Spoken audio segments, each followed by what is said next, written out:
Тези цветя за тях за извънземните ли ги носиш? Вярвате ли, че ще дойдат? Вярвам. Бихте ли искали да дойдат? Естествено, щом сме тук. Дали биха могли да помогнат на България? Смятам, че могат.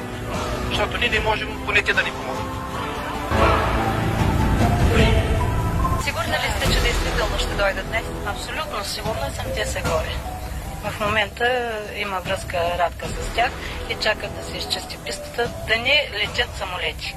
Не козирувам на коничи, но съм техен кореспондент, който води личните им неща. И кой българин щеше да дойде на това летище с такава слаба психика? Достатъчно е. Това е Вериус Григорис Маял. Кой е той? Ами това е министъра на кого беше? Сенатора, да, член на техния сенат. Това е президентът на Вестуми Коничи. Много млад изглежда. Алтивиче Коничи. Ами, може би живота на тяхната планета е така устроен, че те младеят. Той трябва да е на 59 години.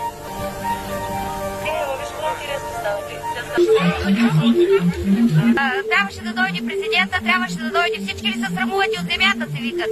Космичните кораби са горе, но не искат така да слязат, значи.